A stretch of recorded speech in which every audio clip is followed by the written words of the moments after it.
Bonjour et bienvenue sur la chaîne de Puffinstrek, le spécialiste de la randonnée nautique en dériveur léger.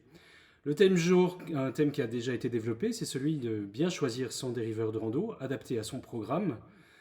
Donc pour un petit rappel, les dériveurs de rando sont des dériveurs spécifiques qui se distinguent des dériveurs sportifs ou olympiques par trois critères: la sécurité, la stabilité et l'ergonomie. La sécurité parce qu'ils n'ont pas pour objectif d'aller vite, d'être mouillés, mais au contraire de vous garder sûr sur votre bateau, que vous ne tombiez pas à l'eau, que même si vous étiez à l'eau, vous pouviez le remettre droit simplement et parfois seul. La stabilité, ce sont des bateaux très stables, donc un néoprène, la combinaison n'est pas obligatoire. Et surtout, vous pouvez emporter des débutants, vos amis ou la famille, en toute sécurité. L'ergonomie, enfin, ce sont des bateaux spécifiques parce qu'ils comprennent des bancs où s'asseoir confortablement. On peut s'asseoir sous le vent également la plupart du temps sans que ça pose problème. La baume est très haute. Et on a également des bancs et des rangements, la plupart du temps étanches, qui permettent d'emporter son matériel au minimum de pique-nique, voire sa tente et son couchage pour partir plusieurs jours. On a également la possibilité, dans le cadre d'une bonne ergonomie, de naviguer à la voile qui peut être réduite par des prises de riz, ou de naviguer à l'aviron, ou même parfois d'y installer un petit moteur. Maintenant qu'on a bien insisté sur ce concept de dériveur de rando et la différence qui existe entre les dériveurs de rando et les dériveurs plus sportifs, comment choisir son dériveur de rando? La question la plus importante à se poser, c'est quel est son programme? Où allons-nous naviguer? Avec qui? Quand et comment? Et après, c'est assez simple. Il y a trois catégories principales de dériveurs de rando: les petits, les moyens et les grands. Attention, quand on dit dériveurs de rando, je rappelle à nouveau, pas des dériveurs sportifs, avec une bonne sécurité, une bonne stabilité et une bonne ergonomie. Ce seront des dériveurs légers, ouverts, donc sans cabine, et qui me pèseront au maximum 250 kg et au maximum 5 mètres. Parmi les petits, on a plusieurs modèles, que vous aurez notamment dans un tableau que j'ai développé sur le site internet, qui représente une trentaine de modèles avec leurs avantages, inconvénients et surtout caractéristiques techniques.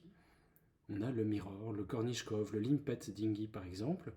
Ça commence autour des 10 pieds en anglais, soit à peu près 3 mètres, 3 mètres 50. Un gros optimiste, un optimiste pour adultes. Attention à ne pas confondre justement avec ces petits bateaux-là. Ce sont des vrais dériveurs de rando, des vrais bateaux très stables, avec lesquels on peut même partir plusieurs jours. Vous avez un petit exemple sur YouTube ou sur un article journalistique sur notre site internet qui parle d'une petite rando en Mirror et en Limpet dans la Bervrac sur 4-5 jours. On a campé, on est parti donc en itinérance avec ces tout petits bateaux.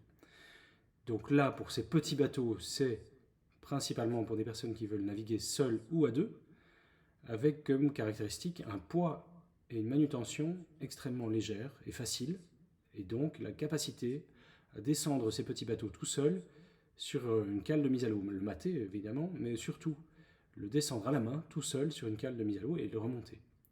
Ça, ce sont les petits bateaux. Les bateaux moyens envisagent plutôt de prendre un équipage de 2 personnes, voire plus. On peut aller jusqu'à 4 ou 5. Ces bateaux moyens ont un poids moyen aussi qui ne dépasse pas les 140 kg et qui donc nécessitent 2 personnes pour pouvoir être mis à l'eau avec le chariot de mise à l'eau. Il y a par exemple le Wanderer, le Laser 2000, le Laser 13, le Topper Sport 14 ou autres. Et enfin, les bateaux les plus grands qu'on a avec un exemple éponyme qui est le Wayfarer qui mesure 4,80 m et qui pèse un peu moins de 200 kg. Là, c'est pour la mise à l'eau, 2 personnes minimum, voire plutôt 3, et on peut aller jusqu'à un équipage de 6 personnes. Donc voilà un éventail des possibilités, de la capacité à naviguer seul, totalement autonome, jusqu'à la capacité à naviguer en couple, en ami ou avec des enfants, sur un bateau intermédiaire, qui est toujours très facile à manipuler, ou sur un bateau plus gros, mais qui nécessitera une plus grande installation ou plus de bras.